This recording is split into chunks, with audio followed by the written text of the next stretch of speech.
മല്ലി വറുത്തുന്നുണ്ട്. ഉറപ്പായി ഇരുന്ന് കഴുകിയിട്ട് ഇങ്ങനെ വറുത്ത് പൊടിച്ചാനുള്ള സ്വാദുമായി. എല്ലാവരും ഇങ്ങനെ ആക്കി നോക്കണം. ഈ പൊടി വാങ്ങാണ്ട് ഒരുപാട് രുചിയാണ് ഇതിങ്ങനെ നമ്മൾ വറുത്ത് പൊടിച്ചാൽ. കുറച്ച് എണ്ണയിലിട്ടിട്ട് കുറച്ച് എണ്ണ ഇട്ടിട്ടാൽ മതി. നല്ല പൊരിഞ്ഞ വേണം വരും. വേണ്ട പൊടിച്ച് വെച്ചാൽ കുറേ നാളത്തേക്കായില്ലേ.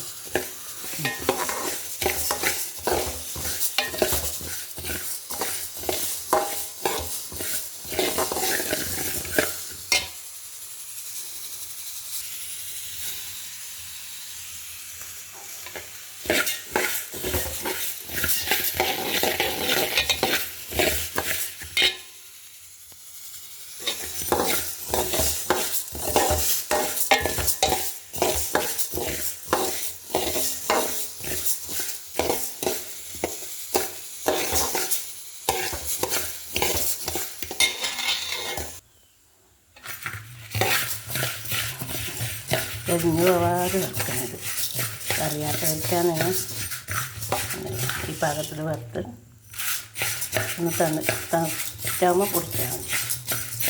രാവിലെ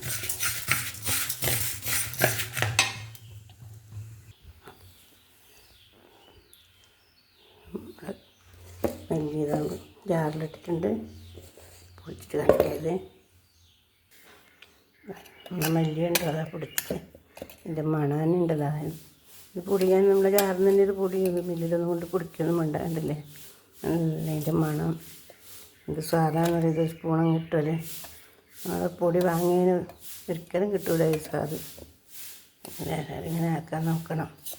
ഒന്നിച്ച് വാങ്ങി പൊടിക്കൊന്നും വേണമെന്നില്ല. നമ്മൾ ജാറിൽ പൊടിക്കുന്നതല്ലേ. 1/4 കിലോ മണിച്ച് പൊടി. ഇത് 1/2 കിലോ കൊണ്ടുവന്ന് വെക്കലിന് വറുത്തതിൻ്റെ ബാക്കിയായത് വേണ്ടല്ലേ. ഒരു പണിയുമില്ല അതിന്. പെട്ടെന്നാവും ഇത്. കഴുകി വൃത്തിയാക്കിയിട്ടൊന്ന് അരിച്ചെടുത്താൽ മതി. വലിയ അരിപ്പിയിലെടുത്ത് അരിച്ചാൽ ഒന്ന് വറുത്തെടുത്താൽ ഇതുപോലെ നല്ല പൊടിയാക്കാം നമുക്ക്. ഇതുപോലെ മുളകും നമുക്ക് പൊടിക്കാം. വിചാരിച്ചാൽ നമ്മൾ പൊടിയൊന്നും വാങ്ങിയിട്ട് കൂട്ടണ്ട. നല്ല രുചിയോടെ നമുക്ക് തന്നെ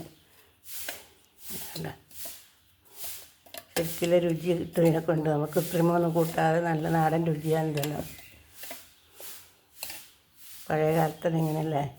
മുളക് നമ്മൾ വറുത്ത് പൊടിക്കും, മല്ലി വറുത്ത് പൊടിക്കും, തേങ്ങ, അങ്ങനെ നാടൻ കറിയല്ലേ. അപ്പോൾ എല്ലാം ഈ മറ്റേ രുചിക്കെല്ലാം രുചിക്കൂട്ടെല്ലാം കൊണ്ട് നമ്മൾ ഉണ്ടാക്കുന്നത്. പറ്റുന്നവരിങ്ങനെ ഇറക്കി നോക്കണം.